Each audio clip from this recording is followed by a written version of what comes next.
और आज हम तृतीय दिवस में प्रवेश कर रहे हैं। विगत 2 दिनों से हमने देखा कि धर्म का लक्ष्य है आत्मनियंत्रण।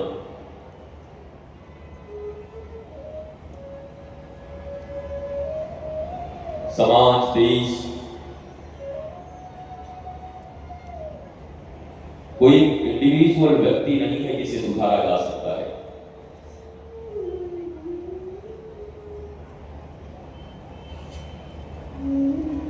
जिस समाज और जिस परिवार के व्यक्ति आत्मनियंत्रित हो, जिन्हें नीति शील का विवेक हो, धर्म अधर्म, न्याय अन्याय, शाश्वत नश्वर, क्या अपनाना है क्या छोड़ना है, आहार विहार, चिंतन विचार, एक सब पर नियंत्रण कैसे हो जिसे यह हमारे लिए जीवन सार्थक हो उठे। जो व्यक्ति आत्म कल्याण को उत्सुक होता है, उसी के हाथों राष्ट्र कल्याण हो सकता है। जो आत्म कल्याण स्वयं का नहीं कर सकता, वो न अपने परिवार, न समाज, न राष्ट्र, न मानवता, न प्रकृति, वो किसी का मंगल नहीं कर सकता। जो खुद ही उलझा हुआ हो, दूसरों को क्या सुलझाए।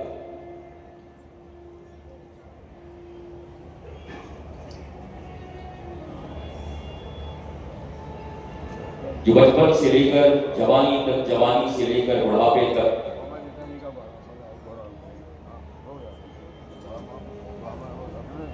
कितना पाऊं, कितना जमा करूं, कहां रखूं,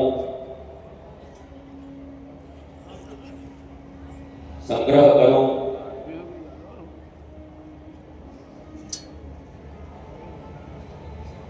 उसमें ही व्यस्त रहता है। उसके द्वारा लोक कल्याण और राष्ट्र कल्याण नहीं हो सकता। इस पांडाल में बैठे हुए वो हजारों हजार छात्र छात्राएं देश के विभिन्न हिस्से से आए हुए अपने जीवन को धन्य करने की आकांक्षा और अभिलाषा पालकर इस भगवतीय पंडाल में बैठे लोग महाराज परीक्षित को जब सुखदेव जी कथा सुनाते हैं तो बस एक ही चीज मांगते हैं, जितासना, जितेंद्रिय, जितश्वास, जितसंग, आसन जीतो। 10 बार कुर्सी से खड़े होकर के आगे पीछे इधर उधर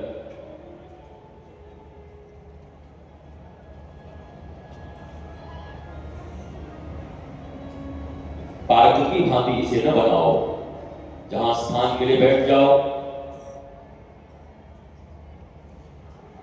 और घूमना हो, तांडव करना हो तो पीछे बहुत जगह है।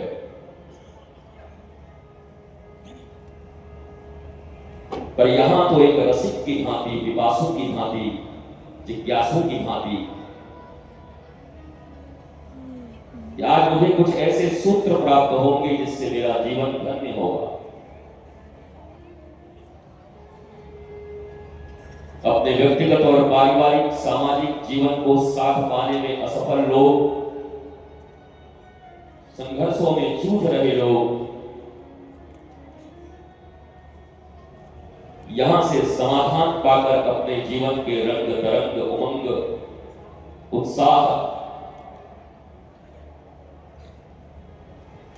सब कुछ प्राप्त कर सकते हैं। यह विश्वास हृदय में होना चाहिए। मैंने प्रथम दिन कहा था कि अगर महिमा न जानोगे तो स्वीकार न कर पाओगे।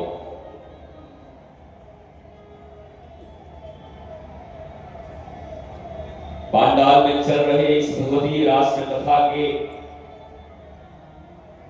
अलावा अगर तुम्हें ये सायरन सुनाई पड़ रहा है तो तुम पांडाल में बैठने के योग्य भी नहीं हो। बहुतों के गर्दन उधर हो गए, दिलवा दो, बैठोगे, वही आकांक्षा है। तुम्हारे जीवन में जितनी प्राथमिकता ईश्वर को लेकर होगी,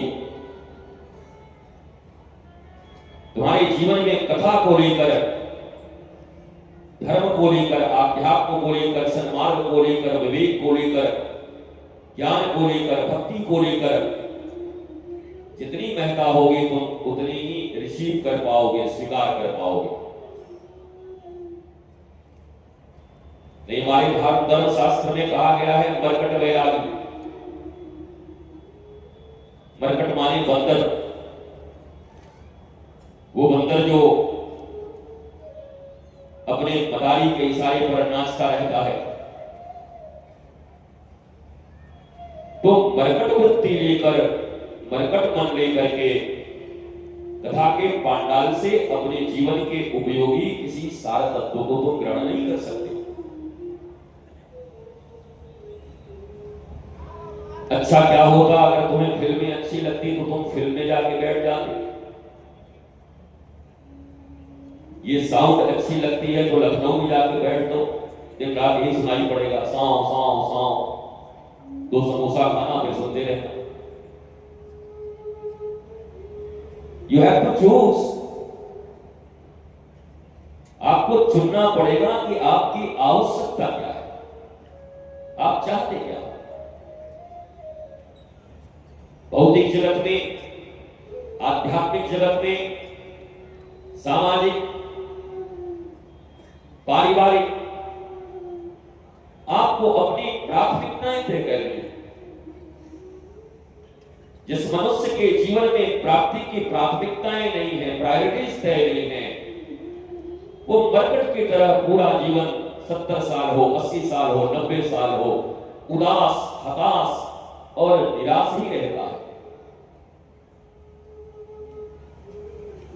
इसलिए जब यहां आओ तो तुम्हारी आंखें, तुम्हारे कर्म, तुम्हारा बैठना केवल और केवल भगवत वाणी के श्रवण में लगी रहे।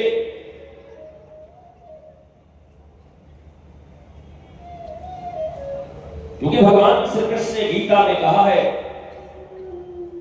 कि संसार में जितने भी सफलतम लोगों को, चाहे सांसारिक रूप से ही सफल क्यों ना हो, यद्यपि सफल केवल